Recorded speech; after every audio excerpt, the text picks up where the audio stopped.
เอาไว้บ้านชีมนุษย์ที่จราในขนมโลกนี้หรือชอบมุกตัวหนึ่งจำนวนปัญหาชีวิตจรันนั่นแหละเนาะ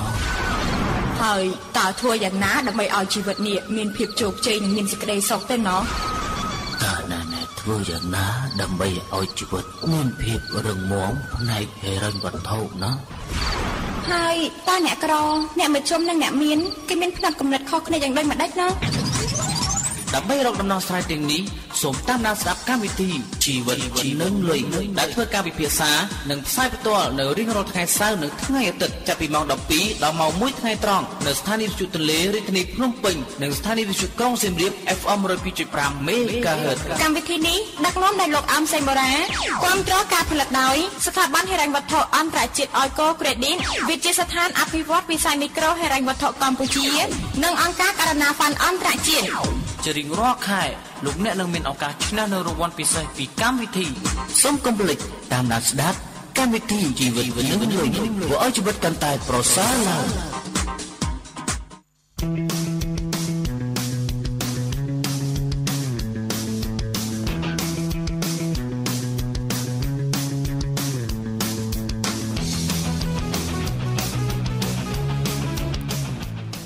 จ้านิคชิมจิตรารวมจิมนิคชิมปัญญาเนตจ้าจีเนสำหรับสำรวจในขนมการวิธีจะเป็นเลยส้มลำออนกายกรบจะเบียบซัวปกไม้บางโอนนี่ต่างอ้อได้นิยมกรมตรการวิธีจะเป็นเลยจิตตี้กรบรับอ่านจ้าคำตีจีวันหนึ่งเลยตระบานบังการลางโดยโลกอัลซิมเบราโดยโลกคือจีประเทศมิเชมันโดลอภิวัตอาเกนในยูอาซีนังตัวบันการกรมตรปีสำนักสถาบันในวิทยาอันตรจีออยโกเครดิตวิชิสถานอภิวัตวิสัยมีกรอยแรงถกการวิจัยนังองค์การการนาฟันอันตรจีจ้าคำที่ชีวิตดังลอยมีการสายจูนจีโดยทั้งไงสายหนึ่งทั้งอาทิตย์จับปีวีลมองดับปีดามองมวยทั้งไงตรังในสถานีวิจุตุนเล FM 102.5 เมกะเฮิรตซ์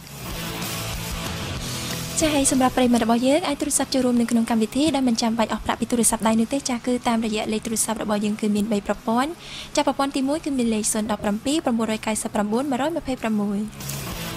ส่วนจัดกดไก่สับประมูลดับกดมาไปพร้ำจากในประปอนโทรศัพท์ระบายยังมือสายที่คือมีเลขส่วนไก่สับประปี60 50 ใบประมวลรายการสับประมวลจ้าจิกาเป็นหน้าบองจัตราเอ้ยสัปดาห์นี้คือจีจงค่ายไม่ในบ้องจ้าทำตรายได้กันอย่างนี้ให้เอาไว้ได้พิเศษนึกคือสำหรับบองโอนปริมาณบางอย่างได้นิยมความตรการวิธีจะเป็นดังเลยไอตัวตัวบ้านจำเด็ดดังบันไทม์ให้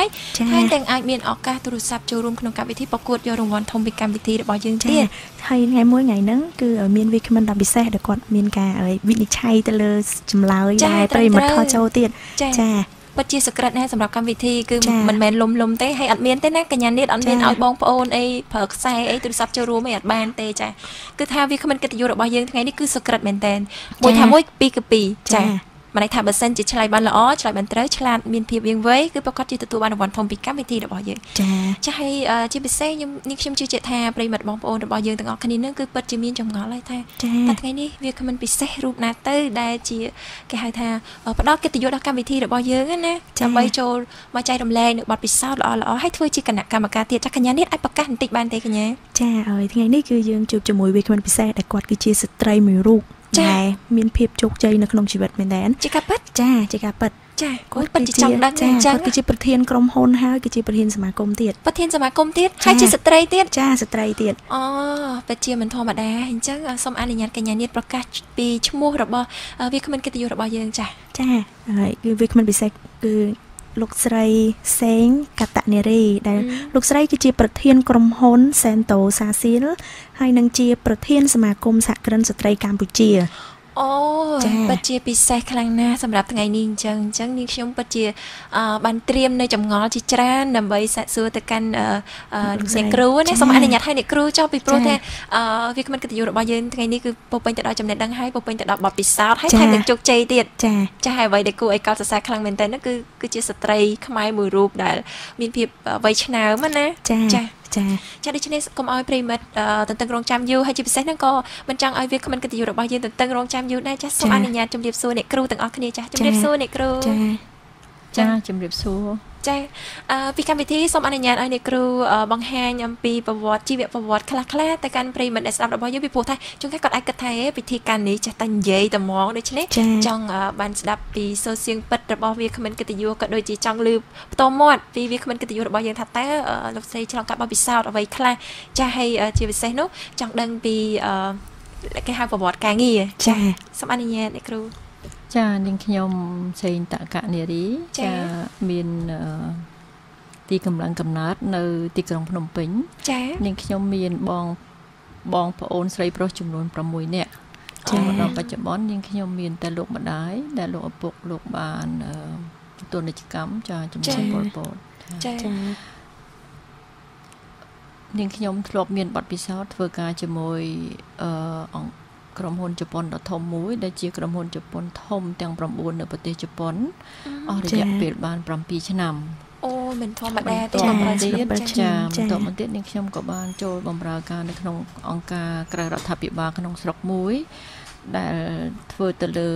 កិច្ចការផ្នែកសុខភាពអស់រយៈពេល4ឆ្នាំទៀតចាដូច្នេះនៅក្នុងការងារឆ្នាំ2004ទើបនាងខ្ញុំចាប់ផ្ដើមចាកសាង Sentosa Seal របស់នាងខ្ញុំមកដល់បច្ចុប្បន្ននេះចាពិតជាពិសេសតាំងពីឆ្នាំ2004មកតែនេះគិតមកដល់ឥឡូវចាប្រហែលណាឥឡូវ2013ចូល2014ឥឡូវជិត10ឆ្នាំហើយចាហើយមុនហ្នឹងអ្នកគ្រូបានបង្ហាញដែរថាអ្នកគ្រូនិយាយបានដល់ទៅ4ភាសាតែពិតដល់ឥឡូវហ្នឹង7ហើយចា7ភាសាហើយមិនធម្មតាអ្នកគ្រូប្រើប្រាស់ជារៀងរាល់នេះហ្នឹងគឺ4ភាសាប៉ុន្តែ4ភាសាហ្នឹងគឺប្រើបានទាំងអស់មែនគ្រាន់តែដូចនាងខ្ញុំអញ្ចឹងគាត់ដឹងដែរប៉ុន្តែនិយាយអត់កើតអត់ចេះមួយម៉ាត់បទពិសោធន៍យើងចេះមួយម៉ាត់ចាជាការពិតណាស់ដូច្នេះមានថ្ងៃនេះយើងមានវត្តមានវាគ្មិនពិសេសរបស់យើងរួចមកហើយអញ្ចឹងកុំឲ្យគេខាតឱកាសពិធីការនីទាំងពីរនេះគឺត្រៀមចាំតែសាកសួរសំណួរទេមែនទេកញ្ញានេះចាហើយកញ្ញានេះបានត្រៀមសំណួរអ្វីដើម្បីសាកសួរទៅកាន់អ្នកគ្រូអត់ថ្ងៃហ្នឹងចាមានបងមានចត្រាឥឡូវបើបង្ហើបតិចមកអញ្ចឹងចាអើយនេះខ្ញុំចង់សួរថាតើលោកស្រីមានទស្សនៈយ៉ាងណាចំពោះស្ត្រីដែលប្រកបនៅមុខរបរដោយខ្លួនឯងអញ្ចឹងប្រកបដូចជាមួយខ្លួនឯងតែលោកស្រីមានទស្សនៈយ៉ាងណាដែរចំពោះចំណុចយ៉ាងអ្នកគ្រូចានាងខ្ញុំចំពោះស្ត្រីដែលរកទទួលទានឬបំពេញធុរកិច្ចដោយខ្លួនឯងនោះនាងខ្ញុំមានចំណាប់អារម្មណ៍គឺថាសូមសរសើរនិងសូមលើកទឹកចិត្តឲ្យគាត់បន្តកិច្ចការធុរកិច្ចរបស់គាត់ទៀតពីធ្វើជាស្ត្រីចូលចិត្តធ្វើការច្រើនហើយស្ត្រីចូលចិត្តយកចិត្តទុកដាក់ចាចូលចិត្តធ្វើការដែលចង់ឲ្យទទួលបានការកោតសរសើរចាជាពិសេសទៀតគឺចង់ឲ្យគេសរសើរថាជាស្ត្រីដែលអ្នកណាក៏ចង់ធ្វើការ perfect ចាជាភាសាគេចង់ល្អចោះដូច្នេះស្ត្រីភាគច្រើនខ្ញុំឃើញគាត់ក៏ខិតខំចង់ទទួលបានការគ្រប់គ្រងដ៏ច្រើនដែរអញ្ចឹងបើសិនជាគាត់ជាមេផ្ទះផងហើយគាត់ជាអ្នករកទទួលទានទៀតហើយគាត់គ្រប់គ្រងលើក្រុមហ៊ុនទៅទៀតខ្ញុំគិតថានឹងជាមោទនភាពមួយដែលស្ត្រីយើងទាំងអស់គ្នានឹងបានប្រឹងប្រែងពុះពៀរឧបសគ្គដើម្បីទ្រទ្រង់នៅក្នុងអាជីវកម្មរបស់ខ្លួនក៏ដូចជាសហគ្រាសរបស់ខ្លួនចាសូមថ្លែងអំណរគុណដល់អ្នកគ្រូដែលបានបង្ហាញអំពីចំណាប់អារម្មណ៍ខ្លះៗតើតើជាមួយស្ត្រីដែលគាត់ចង់និយាយថាគាត់កាន់អាជីវកម្មណាទៅធ្វើកិច្ចការងារតែប៉ុន្តែស្ត្រីយើងការងារ100មុខចាការងារផ្ទះផងចាគ្រាន់តែកិច្ចការងារផ្ទះហ្នឹងតែប៉ុន្តែបើសិនជាអ្នកខ្លះគេថាចេះស្រីមិនដឹងជាធ្វើស្អីទេនៅផ្ទះគឺមានឃើញធ្វើអីផងប៉ុន្តែអង្គុយរាប់មើលចាហើយជាពិសេសសរសើរខ្លាំងដែលបងប្អូនស្ត្រីរបស់យើងដែលគាត់ធ្វើកិច្ចការងារក្នុងផ្ទះហើយទៅធ្វើការងារអាជីវកម្មទៀតណចាគឺកិច្ចការងារច្រើនមែនតើប៉ុន្តែនាងខ្ញុំមានចម្ងល់បន្តទៀតណាអ្នកគ្រូចេះតែឆ្ងល់ទៀតដោយសារតែនាងខ្ញុំដូចថាតាំងពីកើតមកភ្លាមហ្នឹងឬសូចាស់ឬក៏បងប្អូនយើងហ្នឹងតែនិយាយថាស្ត្រីបបចការពងវល់ចង្ក្រានអត់ជុំទេចាជូតអត់ជុំទេចាដូច្នេះនាងខ្ញុំចង់ជម្រាបសួរទៅអ្នកគ្រូថាតើសម្រាប់ទស្សនៈរបស់អ្នកគ្រូផ្ទាល់តើអ្នកគ្រូយល់យ៉ាងណាដែរចំពោះសុភាសិតខ្មែរដែលតែងតែលើកឡើងថាស្ត្រីបង្វិលចង្ក្រានមិនជុំបើយើងឆ្លុះបញ្ចាំងទៅលើស្ត្រីបច្ចុប្បន្ននេះចាចំពោះភាសាអវិជ្ជមានស្ត្រីបង្វិលបង្រានមិនជុំនោះគឺខ្ញុំគិតថាភាសានេះយើងបានឮយូរទៅហើយយើងតែងតែគិតថាជាភាសាអវិជ្ជមានចាចំពោះនៅក្នុងការវាតម្លៃភាសា វិលចង្ក្រានមិនជុំមកដល់បច្ចុប្បន្ននេះគឺខ្ញុំគិតថាប្រហែលជាពុំសូវមានទៀតទេហើយជាពិសេសទៀតចំពោះកម្លាំងស្ត្រីឬក៏ការភាពយកចិត្តទុកដាក់ដែលបងអូនបានលើកពីដំបូងថាគាត់ធ្វើជាមេផ្ទះផងគាត់ធ្វើជាស្ត្រីអាជីវករផងគាត់បំពេញធុរកិច្ចគាត់បានល្អផងដូច្នេះកិច្ចការនេះហើយដែលធ្វើឲ្យទម្លាប់ដែលធ្វើឲ្យអារម្មណ៍អវិជ្ជមានទាំងនោះបានប្រែក្លាយទៅជាវិជ្ជមានវិញចាបកប្រែជាពីភាសាដែលមានការមើលទៀបទៅជាភាសាកោតសរសើរអញ្ចឹងបង្វិលចង្ក្រានបញ្ជុំមកដល់បច្ចុប្បន្ននេះបានន័យថាគាត់អាចធ្វើការសពមុខទាំងអស់តាំងពីការមើលយកតាំងពីការយកចិត្តទុកដាក់មើលថែទាំក្រុមគ្រួសារកូនទៅសិក្សាស្វាមីទៅធ្វើការនៅមានម្ដាយចាស់នៅផ្ទះទៅថែទាំសុខភាពគាត់ទៀតដូច្នេះគាត់ធ្វើការបានច្រើនហើយដល់ឡែកទៀតនៅពេលដែលគាត់ចេញមកធ្វើធុរកិច្ចនៅខាងក្រៅគាត់តែងតែមានភាពឧស្សាហ៍ព្យាយាមគាត់អត់ធ្មត់និងគាត់ពុះពៀមិនដែលរាថយទៅលើរាល់ឧបសគ្គទាំងឡាយដែលមានកើតនៅក្នុងអាជីវកម្មរបស់គាត់ហើយដូច្នេះហើយទង្វើរបស់គាត់នេះបានធ្វើមិនបានលើកភាសាបង្វិលចង្ក្រានបញ្ជុំនេះជាភាសាអវិជ្ជមានទៀតឡើយចារាល់ទង្វើទាំងនោះនឹងធ្វើទៅជាភាពកោតសរសើរមួយដែលគ្រប់គ្នានឹងគោរពកោតសរសើរគាត់ពីបេះដូងមកហ្មងចានៅក្នុងចិត្តលែងមានការមាក់ងាយហើយអញ្ចឹងពាក្យបង្វិលចង្ក្រានបញ្ជុំប្រហែលជាលែងមានទៀតហើយទោះបីជាមានក៏មានតែជាសំណួរប៉ុន្តែការបកប្រែវិញហ្នឹងគឺយើងនឹងបានឃើញថាបង្វិលចង្ក្រានបញ្ជុំហ្នឹងគឺមានអត្ថន័យដ៏ទូលំទូលាយមានអត្ថន័យដ៏ខ្ពង់ខ្ពស់និងគោរពដល់ភាពតស៊ូកិច្ចការយ៉ាងច្រើនរបស់ស្ត្រីទូទៅដែលគាត់ខិតខំមកដល់បច្ចុប្បន្ននេះចាបជាពិសេសហើយកញ្ញានាងមែនទេចាឥឡូវនេះពាក្យថាបង្វិលចង្ក្រានបញ្ជុំហ្នឹងគឺចង់និយាយថាខ្លាយទៅជាចម្ងល់មែនប៉ុន្តែនៅពេលដែលបកស្រាយមកវិញណាជាការបកស្រាយវិញគឺលែងអញ្ចឹងហើយគឺស្ត្រីយើងគេហៅថាតែប៉ុន្តែយើងអាចធ្វើកិច្ចការងារបានច្រើនមែនតើនេះខ្ញុំសរសើរស្ត្រីដែលធ្លាប់ឮម្ដាយនាងខ្ញុំតែងតែជជែកថាស្ត្រីសរសៃសក់មួយសរសៃអាចជ្រៀកបានជា10ជា100ចាបានន័យថាស្ត្រីនឹងគាត់ឆ្លាតនៅក្នុងការចាល្អល្អន់មកចាត់គាត់ប៉ាកែរៀបចំគាត់ប៉ាកែចាត់ចែងចាជាពិសេសហើយមែនទេកញ្ញានាងចាកញ្ញានាងមានអីឆ្ងល់បន្តទៀតចាឲ្យមិញហ្នឹងគឺអ្នកគ្រូចាអ្នកគ្រូបានឲ្យបកស្រាយអំពីទស្សនៈស្ត្រីប៉ុន្តែងាកមកចំពោះអ្នកគ្រូវិញចាទូយ៉ាងដូចជាអ្នកគ្រូគឺជាប្រធានក្រុមហ៊ុនចាហើយជាប្រធានសមាគមទៀតអញ្ចឹងចង់ជំរាបសួរទៅកាន់អ្នកគ្រូថាតើកត្តាអ្វីខ្លះទៅដែលជំរុញឲ្យអ្នកគ្រូទៅគេហៅថាប្រឡូកចូលក្នុងវិស័យមុខជំនួញចាមិញបង្កើត Sentosa Seal ចាដូចជាសូត្រខាងផ្នែកសូត្រដែលអ្នកគ្រូខៃលោកបងប្អូនគាត់អត់ដឹងថាតើ Sentosa Seal ហ្នឹងគាត់មានផលិតជាអីខ្លះហើយកន្លែងហ្នឹងគឺផ្ដោតសំខាន់ទៅលើអីអាចជាដំបូងសូមអនុញ្ញាតអ្នកគ្រូចង់បង្ហាញពី Sentosa Seal បន្តិចថាយ៉ាងម៉េចដើម្បីបងប្អូនគាត់បានដឹងហើយអ្នកគ្រូទៅបង្ហាញពីលើថាហេតុអីបានអ្នកគ្រូទៅសម្រាប់ចិត្តទៅប្រឡូកចូលក្នុងវិស័យហ្នឹងចាអរគុណដែរចំពោះសំណួររបស់បងប្អូនចា Sentosa Seal គឺជាស្ថាប័នមួយគឺជាក្រុមហ៊ុនមួយដែលមានផលិតជាក្រណាត់សូត្រចាជាសម្លៀកបំពាក់សូត្រជាគ្រឿងផ្ទះសូត្រហើយនិងជាវត្ថុអនុស្សាវរីយ៍សូត្រអញ្ចឹងរាល់តំណែងទាំងអស់តាមតម្រូវការបងប្អូនគឺយើងមានធ្វើការជូនចាហើយយើងក៏បានធ្វើការជាច្រើនជាមួយនឹងបងប្អូនអ្នកតម្បាញបងប្អូនអ្នកដេរដែលក្នុងនោះមានទាំងតម្បាញហើយផ្គត់ផ្គង់ជាសម្លៀកបំពាក់មកទៀតចាហើយទន្ទឹមនឹងផលិតផលដែលយើងមានហ្នឹងក៏យើងបានផ្គត់ផ្គង់ទៅជូនភ្ញៀវជាតិនិងអន្តរជាតិជាច្រើនដែលមានការគាំទ្រហើយចំពោះការផ្គត់ផ្គង់ខាងផ្នែកបដុំហ្នឹងគឺយើងបានធ្វើគ្រឿងផ្ទះដែលមានភាពជោគជ័យហ្នឹងគឺបានទៅដល់ធនាគារសន្តាគារធំដែលលោកទៅគាំទ្រតម្លៃសូត្រខ្មែរចាហើយក៏មានការនាំចេញទៅប្រទេសខាងក្រៅមួយចំនួនដូចជាប្រទេសអូស្ត្រាលីចាប្រទេសអាល្លឺម៉ង់ហើយនិងប្រទេសសហរដ្ឋអាមេរិកអូយចាទីផ្សារដែលយើងមានបច្ចុប្បន្ននេះចានេះគឺការងារស្ត្រីណាដែលយើងគិតថាការងារតូចតាប៉ុន្តែតាមពិតទៅការងាររបស់អ្នកគ្រូបង្កើតអាជីវកម្មនេះមួយគឺអាចជួយដល់បងប្អូនយើងបានច្រើនណាសម្រាប់បងប្អូនយើងដែលជាស្ត្រីនៅផ្ទះគាត់ត្បាញគាត់ធ្វើផលិតជាសម្ភារៈផ្សេងហើយអ្វីដែលសំខាន់នោះគឺយើងនេះខ្ញុំតែងតែសង្កេតឃើញខាងបរទេសគេដូចផ្ដល់តម្លៃសំខាន់ណាទៅលើរបស់ដែលធ្វើដោយដៃឬក៏ផលិតផលសូត្ររបស់ខ្មែរយើងហ្នឹងព្រោះវាជាលក្ខណៈគេហៅថាវប្បធម៌របស់ខ្មែរយើងអញ្ចឹង ដូចគេមើលទៅគេផ្ដល់តម្លៃមែនតើចាហើយក៏កត់សរសើរអ្នកគ្រូដែរព្រោះថាបង្កើតអាជីវកម្មនេះមកធ្វើឲ្យស្ត្រីរបស់យើងនេះមានកិច្ចការងារធ្វើគាត់បានកិច្ចការងារពីកិច្ចការងារទាំងអស់ហ្នឹងដែលអ្នកគ្រូបង្កើតហ្នឹងចាហើយចុះចំណុចបន្តទៅទៀតនៅក្នុងសំណួរដែលមុននេះខ្ញុំបានជំរាបសួរដែរអ្នកគ្រូអត់ទាន់បង្ហាញដល់ឡើយតើតងជាមួយនឹងថាតើកត្តាអ្វីដែលជំរុញឲ្យអ្នកគ្រូទៅបង្កើតអាជីវកម្មហ្នឹងចាចឹងក៏សូមភ្ជាប់ទៅនឹងសំណួរខាងមុនដែរព្រោះមិញហ្នឹងនិយាយអត់ទាន់ចោះថានិយាយអត់ទាន់អស់ថាហេតុអ្វីបានជាយើងនាងខ្ញុំហ្នឹងជ្រើសរើសយកអាជីវកម្មសូត្រហ្នឹងចាឬក៏ធ្វើធុរកិច្ចទៅលើវិស័យសូត្រនៅប្រទេសកម្ពុជានេះ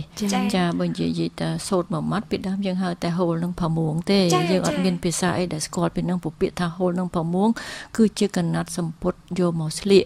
ប៉ុន្តែមកដល់បច្ចុប្បន្ននេះ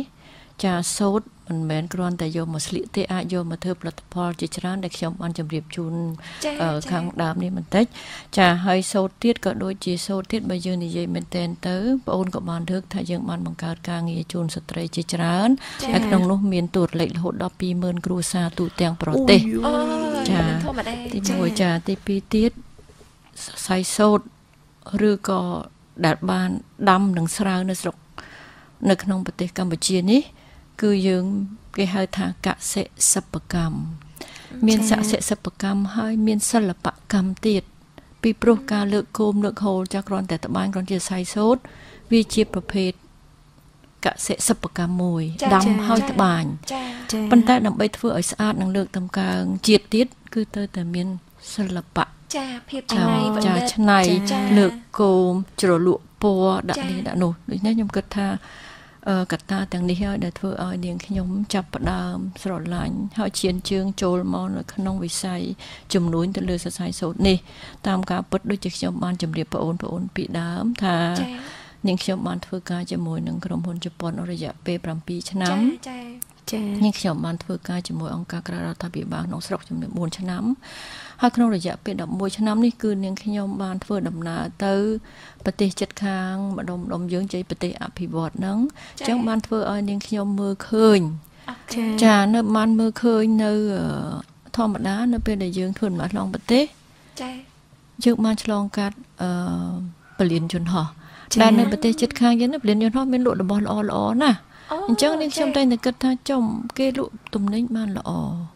គេស្លៀកពាក់បានស្អាតការរស់នៅរបស់គេស្ត្រីដែលនាងខ្ញុំទៅជួបស្ត្រីដទៃទៀតដែលមានបណ្ដាញជាមួយនឹងក្រុមហ៊ុនជប៉ុនដែលនាងខ្ញុំធ្វើការហ្នឹងប៉ុន្តែគេនៅប្រទេសផ្សេងហេតុអីគេសមរម្យម្លេះហេតុអីគេថ្លៃថ្នូរម្លេះហេតុអីអាកប្បកិរិយាឬការរស់នៅរបស់គេថ្លៃថ្នូរហើយខ្ញុំជឿថាការមើលឃើញរបស់នាងខ្ញុំចំនួនប្រហែលឆ្នាំហ្នឹងធ្វើឲ្យខ្ញុំបណ្ដុំទុកថ្ងៃណាមួយនាងខ្ញុំចង់យកមកប្រើប្រាស់ដូច្នេះនៅក្នុងឆ្នាំ2004នេះគឺនាងខ្ញុំបានបើកទំព័រกระดาษថ្មីសមួយស្លឹកហើយអង្គុយសរសេររាល់អ្វីដែលនាងខ្ញុំបានឃើញហើយយកមកផ្គុំហើយបង្កើតបានជា Sentosa Seal មកដល់បច្ចុប្បន្នចាហើយក៏ជាសាក់លបងសមត្ថភាពដែរព្រោះនាងខ្ញុំធ្លាប់បានទៅធ្វើការចាអញ្ចឹងក្នុងការធ្វើការជូនក្រុមហ៊ុនធំក្តីចាជាក្រុមហ៊ុនតំណាងប្រចាំប្រទេសជប៉ុនដែលជំនាន់នោះគេធ្វើការតែជាមួយរដ្ឋាភិបាលនេះគឺជំនួយអត់សំណងចា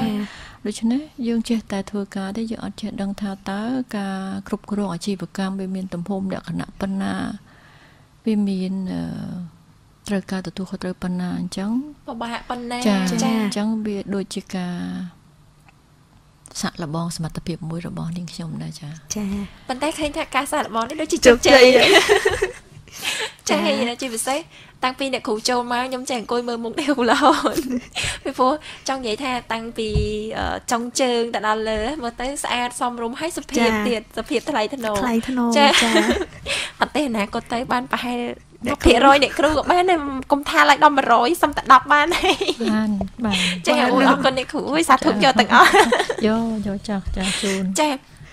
ហើយឥឡូវនេះនាងខ្ញុំមានចម្ងល់បន្តទៀតហើយកញ្ញានាងឃើញថាពីកម្មវិធីរបស់យើងហ្នឹងគឺចង់ដូរឈ្មោះហើយឈប់ដាក់ឈ្មោះចត្រាហើយកញ្ញានាងដាក់កញ្ញាបកែឆ្ងល់វិញច ចាឃើញថាដោយសារតែអ្នកគ្រូបានបង្ហាញច្រើនតែតងជាមួយនឹងផ្នត់កំណត់ដែរអ្នកគ្រូតែប៉ុន្តែអ្នកគ្រូទៅអាសាឃើញគេអ្នកគ្រូចេញចូលក្រៅប្រទេសច្រើនទៅពេលទៅដល់ឃើញចេះកត់ទុកមួយគេធ្វើអញ្ចឹងដូចតំណងកត់ទុកមួយ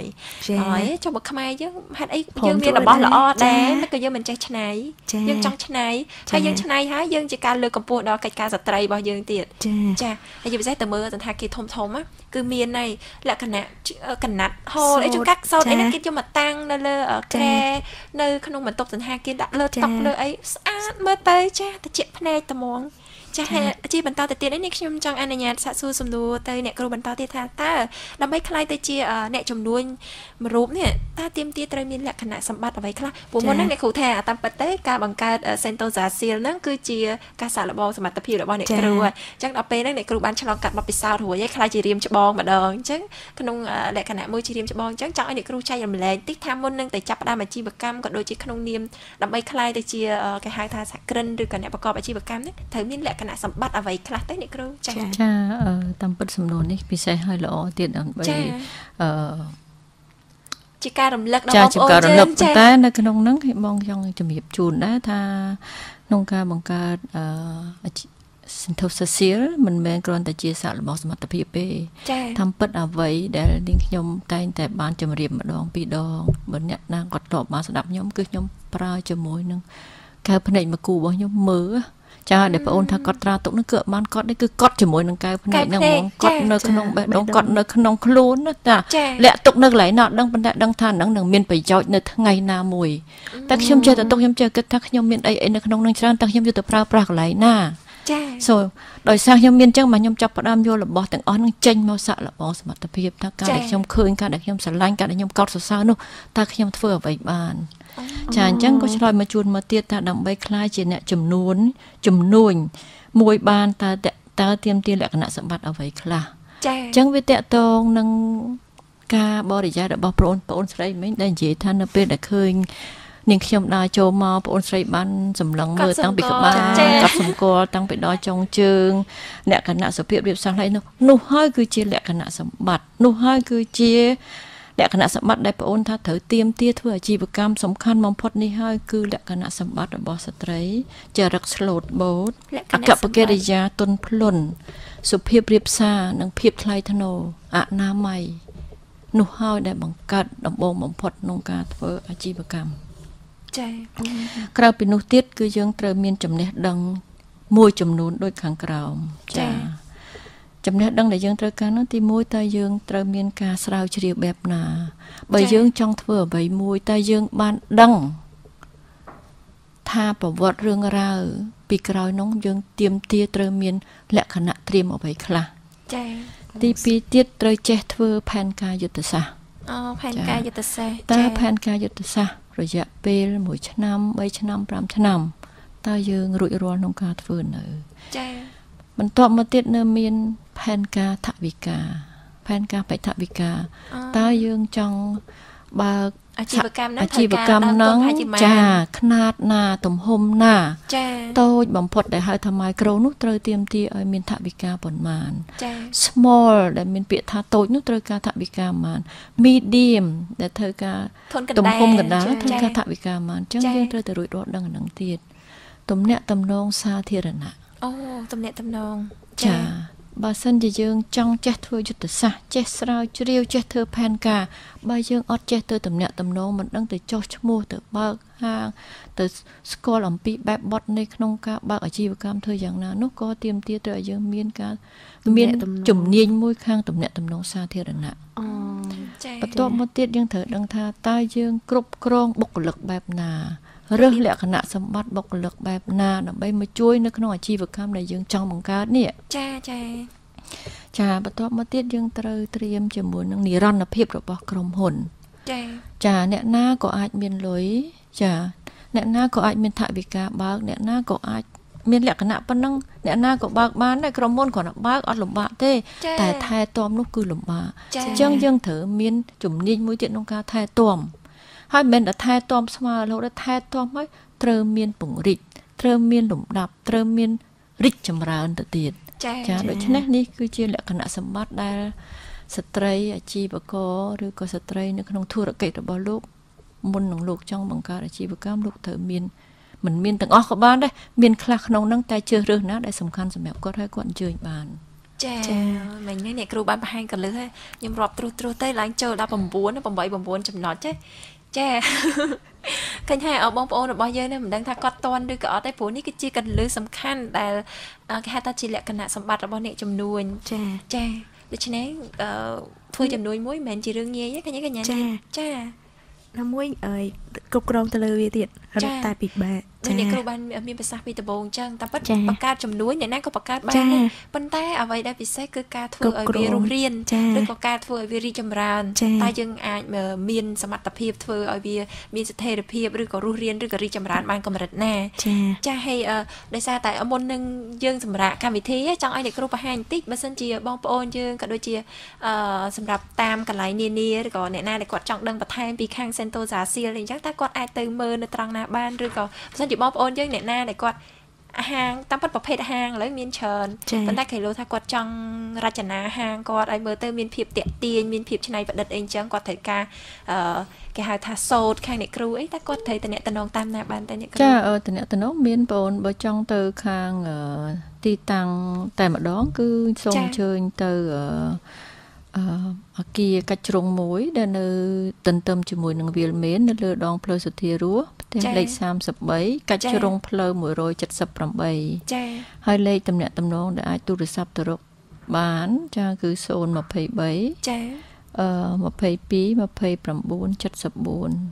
74ចាហើយយើងនៅមានអ៊ីមែលមាន website ទៀតចឹងខ្ញុំជឿថារាល់ចម្ងល់ទាំងឡាយសូមអញ្ជើញតាក់ទងទៅតាមលេខទូរស័ព្ទហើយបើចង់ទៅមើលផ្ទាល់ឬក៏មានចម្ងល់អំពីសូត្រឬក៏ត្រូវការប្រឹក្សាយោបល់ចាសូមអញ្ជើញនាងខ្ញុំសេងតកនារីសូមទទួលស្វាគមន៍ចាស្វាគមន៍នេះគឺគេហៅថាចូលទៅក្នុងជំនាញមួយខាត់តំណែតំណងចាឃើញថាតាមស្ដាប់អ្នកគ្រូយូរទៅដូចចង់លងហ្នឹងខ្ញុំចាប៉ុន្តែពីកម្មវិធីរបស់យើងដោយសារតែថ្ងៃនេះយើងមានកម្មវិធីពិសេសប៉ុន្តែមុននឹងដល់កម្មវិធីពិសេសសូមអនុញ្ញាតទាំងអស់គ្នាសូមសម្រាប់បន្តិចសិនចា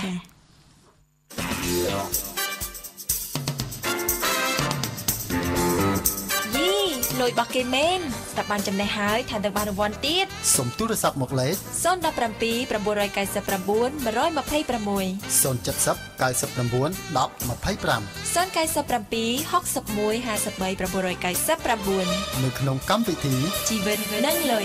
រៀងរាល់ថ្ងៃសៅរ៍និងថ្ងៃអាទិត្យវេលាម៉ោង 12 ដល់ម៉ោង 1 ថ្ងៃត្រង់នៅក្នុងស្ថានីយ៍វិទ្យុទន្លេ FM 102.5 MHz ដើម្បីធ្វើឲ្យជីវិតកាន់តែប្រសើរឡើង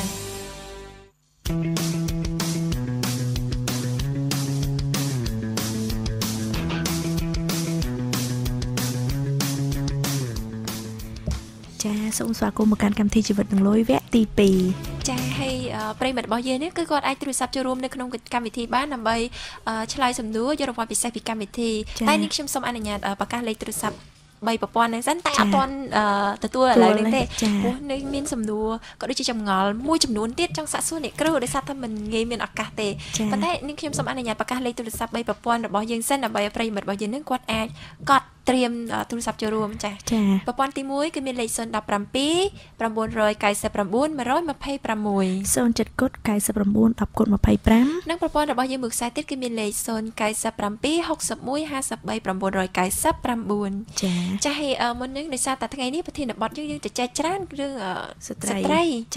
ចាហើយនេះខ្ញុំឆ្ងល់ទៀតដែរចង់ជម្រាបសួរទៅកាន់អ្នកគ្រូបន្ថែមទៀតដោយសារតែមុននឹងមានលក្ខណៈជំនួញមានអីច្រើនដែរប៉ុន្តែនេះខ្ញុំចង់ត្រឡប់ទៅកាន់ស្ត្រីវិញចាដើម្បីក្លាយទៅជាស្ត្រីគំរូមួយរូបតែចាំបាច់ត្រូវតែទៀមទាអ្វីខ្លះឬក៏ជោគជ័យទៅលើកត្តាអ្វីខ្លះទើបអាចក្លាយទៅជាស្ត្រីគំរូមួយរូបបានណាចាសូមអនុញ្ញាតរំខានជម្រាបសួរទៅអ្នកគ្រូសំណួរនេះបន្តិចអ្នកគ្រូព្រោះឆ្ងល់ខ្លាំងណាស់ចង់ធ្វើស្ត្រីគំរូដែរចាពាក្យថាស្ត្រីគំរូនៅថ្ងៃនេះគឺស្ត្រីគំរូនៅក្នុងអាជីវកម្មចាហើយគំរូនោះគឺវាតកតងនឹងភាពជោគជ័យតើតែយើងមានភាពជោគជ័យបានយើងអាចធ្វើគំរូបានអញ្ចឹងភាពជោគជ័យដែលបានមកដល់ថ្ងៃនេះគឺដាច់ខាតត្រូវ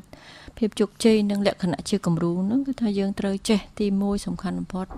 ថែរក្សាគ្រួសារឲ្យបានល្អចាថែរក្សាចាបើគាត់រួចរាល់ក្នុងគ្រួសារស្ងប់ស្ងាត់គាត់ចេះថែទាំគ្នាយើងបង្កើនទៅការថែរក្សាក្រុមហ៊ុនចាអញ្ចឹងការថែរក្សាក្រុមហ៊ុននៅពេលដែលមានដើរដំណើរល្អចេះធ្វើការយល់ដឹងពង្រីក ឬក៏ពង្រឹងឲ្យបានរឹងមាំហើយយើងពង្រីកថែមទៀតហើយយើងឈានទៅដល់សង្គមដូច្នេះហើយចាសង្គមពិសេសសង្គមក្នុងវិស័យឯកជនពិសេសនាងខ្ញុំបច្ចុប្បន្នដែលកំពុងធ្វើការជាមួយស្ត្រីដែលជាម្ចាស់ក្រុមហ៊ុនមានរហូតដល់ទៅ170នាក់ដូច្នេះវាទាមទារឲ្យយើងនឹងមានការគ្រប់គ្រងគេហៅថាមានការគ្រប់គ្រងល្អត្រូវមានការរស់នៅល្អត្រូវមានលក្ខណៈគំរូជាច្រើនជុំវិញនឹងមិនមែនតែគំរូក្នុងអាជីវកម្មទេតែនៅមានគំរូផ្សេងទៀតដែលនាងខ្ញុំជំរាបដូចខាងដើមចាដល់ធ្វើជាគ្រូកំណត់ដើម្បីធ្វើជាគំរូបានវាមានលក្ខណៈបង្គោល2បង្គោលលក្ខណៈឯកជនធ្វើមិនឲ្យយើងក្នុងខ្លួនតម្លើង build up ចាពីយើងពីគ្រួសារយើងពីក្រុមហ៊ុនយើងមកដល់លក្ខណៈសង្គមចាតែធំចាឃើញថាអ្នកគ្រូបានបង្ហាញហើយនៅក្នុងការដើម្បីខ្លាយទៅជាស្ត្រីគំរូនៅក្នុងមួយចំនួនជោគជ័យមួយណាអញ្ចឹងមិនមែនជោគជ័យតែការងារប៉ុន្តែក្នុងក្រុមគ្រួសារស្រាប់តែមានបញ្ហាចាមិនចោះសម្រងគ្នាឬក៏កូនមានបញ្ហាអញ្ចឹងទៅយើងពិបាកគ្រប់គ្រងអាហ្នឹងក៏យើងអត់អាចខ្លាយទៅជាស្ត្រីគំរូឬក៏អ្នកជោគជ័យដែរអញ្ចឹងបន្ទាប់ពីគ្រួសារហើយត្រឡប់មកក្រុមហ៊ុនវិញតែក្រុមហ៊ុនយើងដំណើរការយ៉ាងម៉េចដែរទន្ទឹមនឹងក្រុមហ៊ុនហ្នឹងក៏យើងត្រូវការធ្វើយ៉ាងណារស់រានដើម្បីឲ្យបុគ្គលិករបស់យើងហ្នឹងគាត់អាចមានឱកាសទទួលបានអត្ថប្រយោជន៍ទាំងអស់គ្នាចាហើយអ្វីដែលសំខាន់ចុងក្រោយគេគ្រួសារជោគជ័យក្រុមហ៊ុនជោគជ័យហើយយើងត្រឡប់មកជួយសង្គមយើងទាំងអស់គ្នាចានេះទៅគេហៅថាពិសេសចាឥឡូវនេះខ្ញុំសូមអនុញ្ញាតប្រកាសដល់បងប្អូនយើងម្ដងទៀតដោយមានបំណងចង់គេហៅថាថ្ងៃហ្នឹងយើងប្រកួតចម្រាញ់យកអ្នកដែលពូកែឆ្លាតវៃណាអញ្ចឹងអាចទូរស័ព្ទចូលរួមនៅក្នុងកម្មវិធីរបស់យើងហើយប្រព័ន្ធទូរស័ព្ទរបស់យើងគឺចាប់ផ្ដើមបើកហើយអញ្ចឹងនេះខ្ញុំសូមអនុញ្ញាតប្រកាសលេខម្ដងទៀតគឺមានលេខ017 999 126 07គុត99 10គុណ25ចានៅប្រព័ន្ធរបស់យើងមួយខ្សែទៀតគឺមានលេខ097 61 53 999ចាកុំឲ្យអាកាសនេះរំលងឲ្យសោះចាឥឡូវនេះមានប្រិយមិត្តរបស់យើងបានទូរស័ព្ទចូលរួមហើយនេះខ្ញុំសូមអនុញ្ញាតសំដែងសំណាលសិនចាអាឡូជំរាបសួរអាឡូជំរាបសួរអូនទីកទាំងពីរចាជំរាបសួរបងសូមអនុញ្ញាតស្គាល់ឈ្មោះបងបងឈ្មោះវណ្ណៈចាបងវណ្ណៈពីស្ទឹងទេទៅចាអូចាំបានហើយបងសុខសប្បាយបងសុខសប្បាយបងអូនតូនចាជំរាបសួរអ្នកគ្រូផ្សេងតកនារីផងអ្នកគ្រូចាជំរាបសួរលោកវណ្ណៈចាបាទអ្នកគ្រូចាបងប្រុសវណ្ណៈត្រៀមឲ្យនៅបងថ្ងៃហ្នឹងរង្វាន់បានទៅខាងណាបងនឹងព្យាយាមឆ្លើយឲ្យពិលិតអញ្ចឹងបងបានស្ដាប់ច្រើនណាស់ព្រោះបងចាប់អារម្មណ៍ទៅលើប្រធានបទហ្នឹងហ៎ពិសេសមែនទែនព្រោះមិនដែលបានជួបវិក្កាមិននារីចូលរួមនៅក្នុងកម្មវិធីអូយមិនងាយទេបងម្នាក់សំបីតែពិធីការនេះទាំងពីរហ្នឹងក៏មិនងាយដែរអញ្ចឹងថ្ងៃហ្នឹងគឺមកជំរាបសួរអ្នកគ្រូរហូតរហូតតែអ្នកគ្រូគាត់រៀងសម្ភារទៀតបានណាចាឥឡូវបងម្នាក់សុំត្រៀមចាត្រៀមមួយហ៎បងណាអញ្ចឹងសូមអនុញ្ញាតជំរាបសួរទៅបងថាដើម្បីខ្លាយទៅជាអ្នកចំនួនមួយបានតើត្រូវទាមទារឲ្យមានលក្ខណៈសម្បត្តិអ្វីខ្លះបើបងអត់ច្បាស់សំណួរបងអាចឲ្យខ្ញុំសួរមួយសារទៀតបានទេបងបាទអត់ទេច្បាស់រហូតច្បាស់ហើយបងអាចឆ្លើយបានចាអញ្ចឹងខ្ញុំរាប់ហើយណា1 2 3បងចាដើម្បីខ្លាយជាអ្នកចំនួនជាលក្ខណៈដែលល្អនោះគឺមានដូចតទៅចាដូចតទៅបងបាទគឺមានអាកប្បកិរិយា slot boat ជាភាសាចាម៉ៃនេះបងសំដៅលើនារីណាចាអេបរោះគឺថាណាម៉ៃទេបងណាបរោះថាណាទៅណាម៉ៃដូចគ្នាហើយមានការស្រាវជ្រាវបាទនឹងផែនការយុទ្ធសាស្ត្រស្រាវជ្រាវផែនការថវិកាយុទ្ធសាស្ត្រការទំនាក់ទំនងល្អក្នុងសង្គមការគ្រប់គ្រងល្អហើយនិរន្តរភាពពីការថែទាំក្រុមហ៊ុនពង្រីកនិងបង្កើនចាហើយជាពិសេសនោះគឺដូចអ្នកគ្រូបានមានប្រសាសន៍អញ្ចឹងគឺខ្ញុំចាប់អារម្មណ៍មែនទែនកន្លែងត្រង់និរន្តរភាពនៃក្រុមហ៊ុនចាតែថាយើងបង្កើតមកហើយគឺយើងត្រូវតែគ្រប់គ្រងហើយនឹងពង្រីកឲ្យរីកចម្រើនចាយើងមើលដំណើរទៅលើក្រុមហ៊ុនបើមិនជាយើងពេលខ្លះយើងនិយាយសាមញ្ញថាអ្នកខ្លះបង្កើតកូនហើយអត់បានចំកូននេះយកកូនទៅបោះបង់ចោលអញ្ចឹងណាចាហើយចំពោះក្រុមហ៊ុនវាចឹងដែរការបង្កើតមកហើយយើងត្រូវតែថែរក្សាត្រូវតែរក្សាឲ្យបានភាពរីកចម្រើនចាបាទអូអត់ទេបងវណ្ណៈអើបងកែម៉េះតោះឥឡូវសុំតែដែរបងវណ្ណៈមួយតែអត់ទាន់ដឹងឈ្នះចាញ់ទេណាអត់ទេឈ្នះចាញ់គឺបងជ្រី ពុំបងចាញ់ក៏បងសប្បាយចិត្តដែរ ចាប៉ុន្តែបងមានទូទាស់មើលនៅរាល់ថ្ងៃហ្នឹងមានទូទាស់មើលនៅបងម្នាក់មានទូទាស់នៅបងអត់មានទូទាស់ផងបងមានតែវិទ្យុអូចឹងថ្ងៃហ្នឹងគឺវិទ្យុហ្នឹងជាមិត្តសម្លាញ់របស់បងឯងអញ្ចឹងប៉ុន្តែបងម្នាក់ខ្ញុំចង់ប្រកាសថាថ្ងៃហ្នឹងប្រព័ន្ធធំកម្មវិធីយើងគឺទូទាស់មួយគ្រឿងប៉ុន្តែឥឡូវនេះអត់ទាន់ប្រកាសថាអ្នកណាឈ្នះណាបងណាសូមអនុញ្ញាតទទួលអ្នកផ្សេងទៀតសិនអរគុណបងយើងនឹងប្រកាសចម្លើយនៅចុងថ្ងៃនេះចាជំរាបលាបងមកមួយរូបទៀតចាសូមអនុញ្ញាតទទួលទូរស័ព្ទពីប្រិយមិត្តរបស់យើងមួយរូបទៀតចាអាឡូជំរាបសួរបាទជំរាបសួរចាអូយខាងបរោះមកច្រើនណាស់ថ្ងៃនេះចាសូមអនុញ្ញាតស្គាល់ឈ្មោះបងទៅពោចិនតង់ចាពោចិនតង់សារ៉នចាពោចិនតង់ចាមកសារ៉នបានស្ដាប់នៅសំណួររបស់កម្មវិធីយើងនៅបងបានចាអញ្ចឹងសូមអនុញ្ញាតឆ្លើយហ្មងបង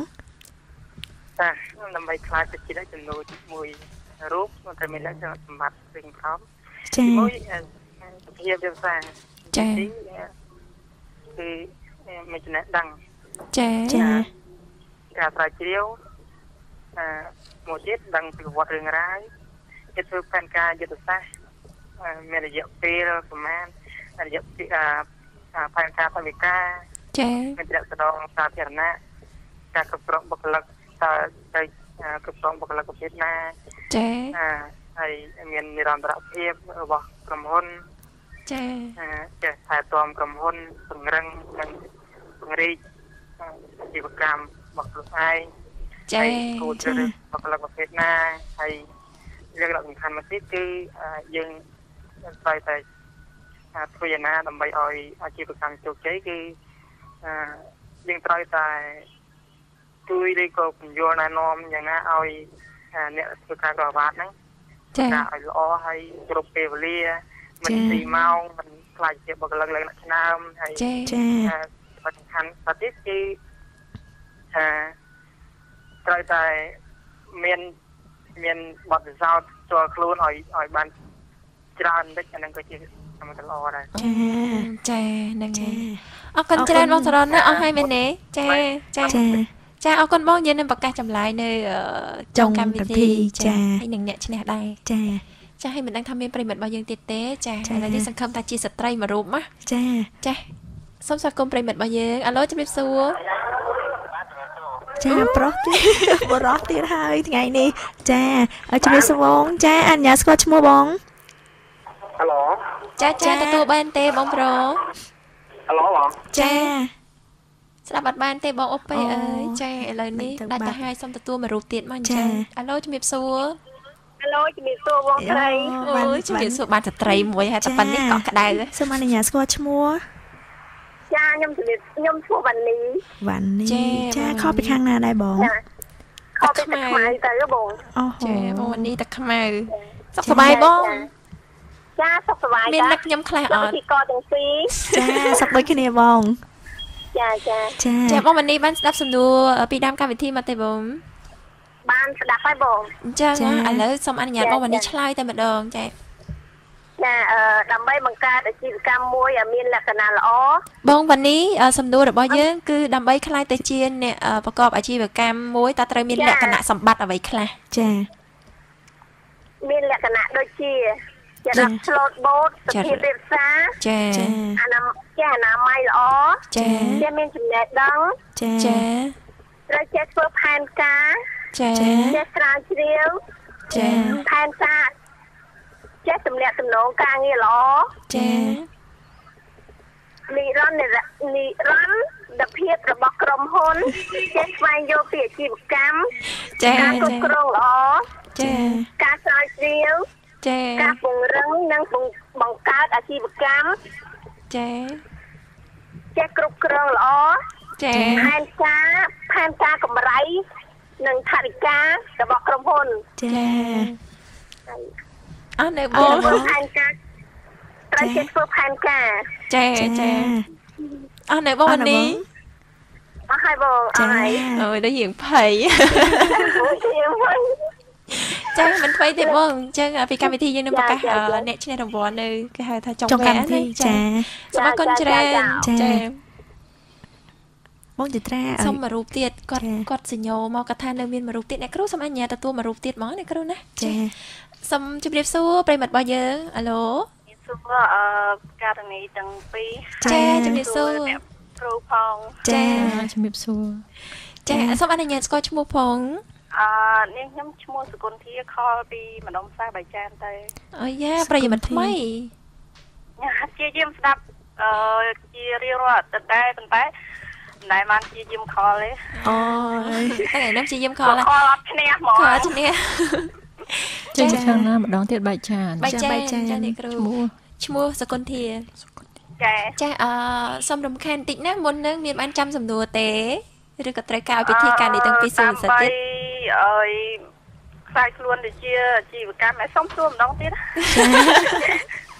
ចាដើម្បីខ្លាយជាអាជីវកម្មមួយរូបតើត្រូវតែមានលក្ខណៈសម្បត្តិអ្វីខ្លះចាអ្នកប្រកបអាជីវកម្មចា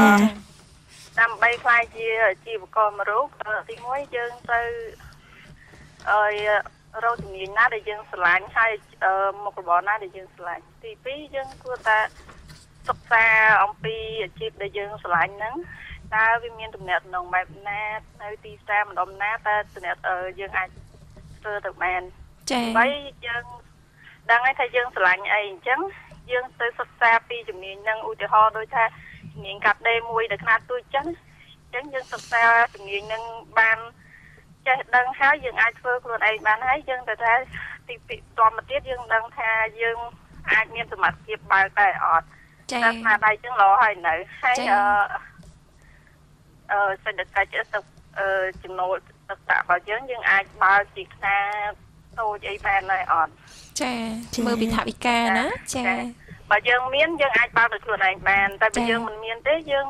អាចដំណោះស្រាយថាយើងធ្វើការឲ្យក្រុមដូចជាថាដេឲ្យគេឬក៏អីចឹងវាការបុគ្គលិកឬកម្មករគេសិនចាដល់មកយើងអាចដឹងថាយើងមានលទ្ធភាពបើកបានហើយយើងនឹងធ្វើបង្កើតជាហើយយើងរកទីតាំងយកចាំគាត់ចង់ថាទៅយកពិសោធន៍បទពិសោធន៍ពីគេសិនមុននឹងទៅចាំអាជីវកម្មខ្លួនឯងតែបើយើងមានសមត្ថភាពគឺយើងអាចធ្វើតែម្ដងប៉ុន្តែយើងមិនមានសមត្ថភាពយើងអាចដើរពីលក្ខណៈអត់យើងធ្វើជា2% មួយគេឬក៏អីឬកម្មករគេអីចឹងណាចាអញ្ចឹងចាយើងចង់បើកខ្លួនឯងយើងថាសេដ្ឋកិច្ចរបស់យើងទៅប្រាក់របស់យើងអាចបើកបានហើយនៅបើយើងអាចថាយើងមានទៅប្រាក់បើកបានអញ្ចឹងយើងទៅតមកយើងរកទីតាំងចារកទីតាំងបានយើងមើលថាតំបន់ហ្នឹងយើងអាចរកស៊ីបានអត់ចាយើងត្រូវមានទំនាក់ទំនងល្អជាមួយអតិថិជនទំនាក់ទំនងតចរិតរបស់យើងចាតចរិតចាអូខេអស់នៅកូនធាចាអរគុណអស់ហើយចាអរគុណច្រើនទី1មានអារម្មណ៍ថាភ័យអត់ទេឃើញឆ្លើយបានច្រើនតែភ័យប៉ុណ្ណឹងឯងមកអត់ភ័យទៀតនិយាយអត់ឈ្នះហ្មងខ្ញុំខ្ញុំស្ដាប់ខ្ញុំយល់ប៉ុន្តែខ្ញុំអត់សូវបាននិយាយទេប៉ុន្តែគាត់ថាខ្ញុំធ្លាប់មានបទពិសោធន៍ខ្ញុំជាកម្មការនិយមចាំអ្នកចាប៉ុន្តែទី1ខ្ញុំស្រឡាញ់អាជីពជាងដេរជាបើកលក្ខណៈជាហាក់ជាមុខជាអីចឹងខ្ញុំអត់មានលទ្ធភាពខ្ញុំធ្វើការបដាខ្ញុំរៀនជំនាញហ្នឹងតែប្រកែមែនខ្ញុំរៀនជំនាញហ្នឹងហើយបានរយៈពេលខ្ញុំរៀនបាន1ឆ្នាំអញ្ចឹងខ្ញុំមានលទ្ធភាពបើកទេហើយគេក៏អត់ស្គាល់ខ្ញុំដែរអញ្ចឹងខ្ញុំចូលទៅធ្វើការឲ្យនៅកន្លែងនេះខ្ញុំរៀនហ្នឹងខ្ញុំដេរស៊ីភារឲ្យគាត់តែថាគាត់មករបស់គាត់តែជនរបស់គាត់តែខ្ញុំអ្នកធ្វើស្នាដៃរបស់ខ្ញុំអញ្ចឹងគេស្គាល់ខ្ញុំតិចម្ដងដល់មកខ្ញុំមានសមត្ថភាពថាខ្ញុំសមមកកម្រិតតិចហ្នឹងខ្ញុំឈប់ពីកម្មការងាររោងចក្រខ្ញុំអាចទៅបើកអាជីពនឹងបានចាប្រកែមែនគិតអញ្ចឹងត្រូវគ្រប់គ្រងខ្ញុំបើកអាជីពហ្នឹងហើយពីដំបូងគឺយើងបាក់ព្រោះតែយើងកម្រិតយើងទូចហើយគេអត់ស្គាល់យើងចាតែយើងព្យាយាមទំនាក់ទំនងល្អជាមួយភ្ញៀវយូរគឺថារយៈពេល2ឆ្នាំនេះអតិថិជនរបស់ខ្ញុំច្រើនហើយខ្ញុំក៏មានកូនជាងនៅខ្លួនឯងដែរចាល្អមែនតើចាកូនជាងម៉ានអ្នកដែរកូនធាអ្នកគ្រូគាត់ជំរាបសួរជាងអើយម៉ែនហ្នឹងឃើញ 4-5 នាក់ដែរអូ 4-5 នាក់ហើយខ្ញុំរៀនរយៈពេល1ឆ្នាំហើយខ្ញុំឈប់ពីធ្វើការមកខ្ញុំដេរជាមួយនឹងមេជាងខ្ញុំរយៈពេល2ឆ្នាំអញ្ចឹងហើយបានយើងមកចេញខ្លួនឯងចេញមកខ្លួនឯងឥឡូវចេញខ្លួនឯងហ្នឹងបានជិត2ឆ្នាំដែរហើយតែឃើញថាខ្ញុំខ្នាតទូទេប៉ុន្តែខ្ញុំគិត ថាគោលដៅរបស់ខ្ញុំរៀបតាមដំណាក់ផែនការរៀបផែនការតាមដំណាក់កាលហ្នឹងឃើញថាអ្វីដែលខ្ញុំព្យាយាមធ្វើវាបានជោគជ័យចាអរគុណច្រើនគុណធានណាអញ្ចឹងដោយសារតែពេលវេលារបស់យើងគឺខ្លីមែនតើហើយអញ្ចឹងនៅប្រកាសលទ្ធផលតិចខ្លះអត់តាន់ណាអរគុណច្រើនគុណធានសង្ឃឹមថាឱកាសក្រោយជួបគ្នាទៀតណាចាអរគុណចាឥឡូវនេះឃើញថាប្រិមិត្តរបស់យើងនេះទូរស័ព្ទចូលរួមមានចំនួន4រូប2រូបជាបរិសុទ្ធ2រូបទៀតជាស្ត្រីអ្នកគ្រូមើលទៅយ៉ាងណាទៅពិបាកសម្រេចចិត្តខ្លាំងណាស់ព្រោះពួកគាត់សិតតែប្រកែទាំងអស់គ្នាប៉ុន្តែតើគេហៅថាប្រិមិត្តរូបណាទៅដែលឆ្លើយទៅត្រូវចំចំណុចដែលអ្នកគ្រូពេញចិត្តជាងគេចាស់ហើយយល់ថាត្រឹមត្រូវបានច្រើនជាងគេគឺពីកម្មវិធីនឹងជួនរង្វាន់ទៅខាងហ្នឹងចាស់អ្នកគ្រូសុំអ្នកគ្រូជួយបង្ហាញបន្តិចមកចា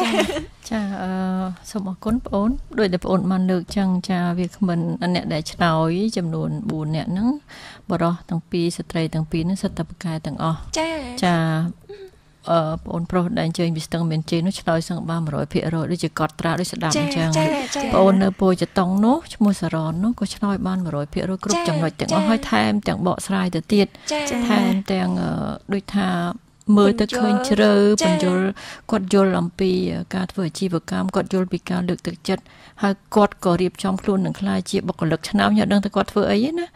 ចាហើយគេទៀមមានបទពិសោធន៍ច្រើនបានន័យថាគាត់យល់ដឹងគាត់មិនមែនសូត្រដាក់អីបានន័យថាអ្នកខ្លះស្ដាប់ហើយគាត់ឲ្យសូត្រមកហ្មងតែខ្ញុំកត់សរសើរថាគាត់អាចបញ្ចេញយោបល់ផ្ទាល់ខ្លួនគាត់ហើយតម្លៃទី3ទៀតបងអូនស្រីវ៉ានីមកពីតាខ្មៅនោះក៏ពិសេសដែរពីព្រោះឆ្លើយបានទាំងអស់ចាដូច្នេះនៅសល់អូនទី4គុណធាចាអ្វីដែលខ្ញុំបានស្ដាប់ពីអូនគុណធាខ្ញុំអត់បានស្ដាប់ថាគាត់ឆ្លើយទេប៉ុន្តែខ្ញុំទៅជាស្ដាប់ថាបងអូនស្រីបានយកបទពិសោធន៍ផ្ទាល់ខ្លួននិងចំណេះដឹងផ្ទាល់ខ្លួនហើយក៏សូមសរសើរថាបងអូនក៏ទទួលបានជោគជ័យដែរដូច្នេះខ្ញុំជឿថាបងអូនបានយកចិត្តទុកដាក់ស្ដាប់បទសម្ភាសន៍នេះប្រហែលជាតាំងពីដំបូងហើយប្រហែលជាស្ដាប់ទៅចំទៀតដូច្នេះការរបៀបដែលគាត់និយាយនោះមកវាលក្ខណៈចេញពីបេះដូងហ្មងអញ្ចឹងតាមពីគាត់និយាយស្ដីខ្ញុំឃើញថាគាត់ខ្ញុំពេញចិត្តច្រើនជាងគេក្នុងចំណោម4សូមជំរាបការពិតថាពីព្រោះគាត់បានយកបទពិសោធន៍ផ្ទាល់ខ្លួនហើយក៏ដូចជាគាត់បានយកនៅជំនះរាល់ឧបសគ្គ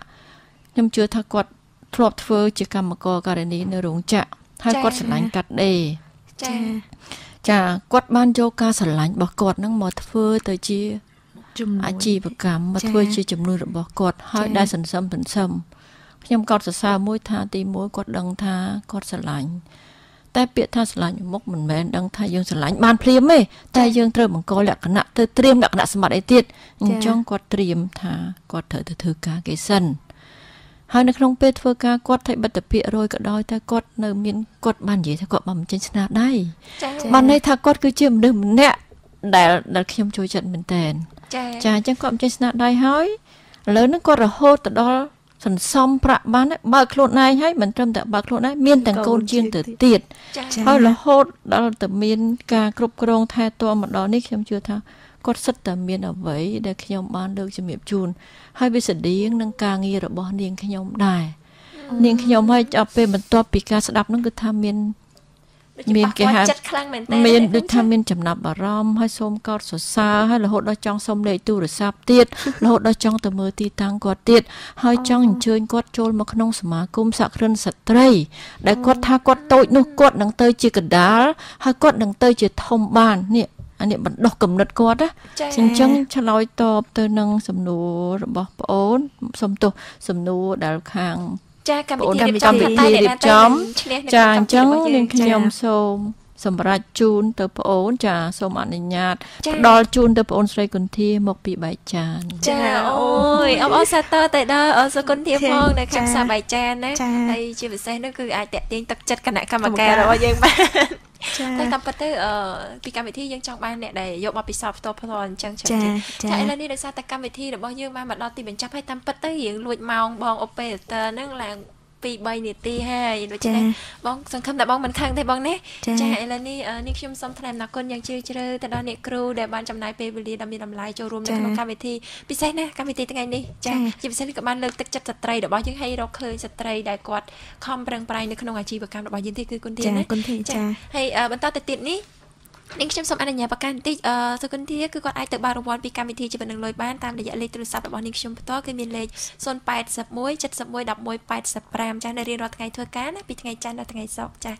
ហើយមួយទៀតសូមអនុញ្ញាតប្រកាសបន្តិចទៀតគឺកម្មវិធីរបស់យើងនឹងរៀបចំសិក្ខាសាលានៅថ្ងៃទី7ខែ12ឆ្នាំ2013ចាសម្រាប់បងប្អូនប្រិយមិត្តរបស់យើងដែលមានចំណាប់អារម្មណ៍ចង់ចូលរួមអាចខលទូរស័ព្ទមុនហ្នឹងគឺលេខទូរស័ព្ទនាងខ្ញុំដើម្បីចុះឈ្មោះហើយយើងឈប់ទទួលឈ្មោះហ្នឹងនៅថ្ងៃទី4ហើយដូច្នេះសូមរស់រានទាំងអស់គ្នាណាចិត្តដល់ថ្ងៃមែនតើណាចាឥឡូវនេះនាងខ្ញុំសូមថ្លែងអំណរគុណយ៉ាងជ្រាលជ្រៅដល់ប្រិយមិត្តរបស់យើងដែលតែងតែតាមដានស្ដាប់កម្មវិធីជីវិតនឹងលុយតាំងពីដើមរហូតដល់ចប់ចាឥឡូវនេះនាងខ្ញុំចិត្រារួមជាមួយនឹងខ្ញុំបញ្ញានេះចារួមជាមួយនឹងអ្នកគ្រូរបស់យើងគឺអ្នកគ្រូតកាឌីនីសូមអរគុណសូមជម្រាបលាជួបគ្នានៅឱកាសក្រោយទៀតចា